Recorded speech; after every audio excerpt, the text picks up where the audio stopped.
চলে এসেছি নতুন একটা মিনি ব্লগ। আর এইখানে মিনি ব্লগটা আমরা শুরু করলাম আজকে বিকাল থেকে। তো দেখো বিকালে চলে এসেছি আমরা টাউন স্কুল মাঠে।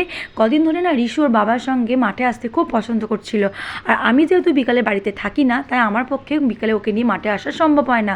তো কদিন ওর বাবা ওকে বিকালে বলে চল তাহলে ঘরে বসে কী করবি, মাঠে যাই, যেহেতু এখন গরমটা খুব পড়েছে। তো ওর বাবার সঙ্গে চলে গেছিলো মাঠে। আর এখানে নিয়ে গেছিলো একটা ফুটবল আর একটা ক্রিকেট ব্যাট আর বল। তো প্রথমে আমি বার করতে পারছিলাম না এক হাতে, যেহেতু আমার ছুটি থাকায় আমি চলে গেছিলাম ওর বাবার সাথে। তো বললাম তাহলে বিকাল থেকে ঝোঁক নিয়েছে মা, চলো চলো। তা চলে গেলাম। তা দেখো খোলা মাঠ পেয়ে এতটাই খুশি হয়েছে যে বলার মতো নয়। চারিদিকে বলটা নিয়ে খেলতে ব্যস্ত।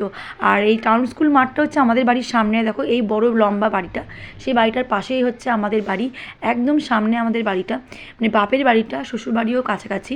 তো ছাদ থেকেই মাঠটা দেখা যায়। তো এরপর ফুটবল খেলার পর চলে এসেছে ক্রিকেট, মানে বল খেলতে। তো পাপা বল করছে আর ও খেলছে। তো ক্রিকেট খেলতে অতটা পছন্দ করে না, ফুটবল খেলতে বেশি পছন্দ করে। আর এখানে বসে আমি একটু করে নিলাম একটু ভিডিও। আর আমার চুলের অবস্থা দেখেছো কী অবস্থা? কারণ এই মাসটা তো আমি চুল কাটতেই পারবো না, ভেবেছিলাম চুল কাটবো, যে ছেলে জন্ম মাস, চুল কাটতে নেই। আর আকাশটা এত সুন্দর লাগছিলো যে মানে বলার মতো নয়।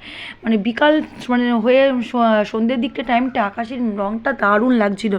দেখো আমরা বেরিয়ে পড়লাম। আর ইস্যু ছোটো গেটটা দিয়ে বেরোতে পছন্দ করলো, যেহেতু বাচ্চা তো ওদের একটু অন্য কিছু জিনিস ভালো লাগে। তো এখানে একটা কৃষ্ণচূড়া ফুল আমি পেলাম, সেটা নিয়ে নিলাম। আর এখানে কুকুর বাচ্চারা দেখো আমাদের দেখে আগে আগে এগোচ্ছে। আর দেখো কী সুন্দর লাগছে দেখতে। আর এটা হচ্ছে টাউন স্কুল। তো টাউন স্কুলের ওই দিকটা হচ্ছে তোমার ফিল্ড, আর এই দিকটা হচ্ছে ইয়েগুলো, বিল্ডিংগুলো। তো বড় স্কুলে পড়েছে, দেখা হচ্ছে পরে ব্লগ।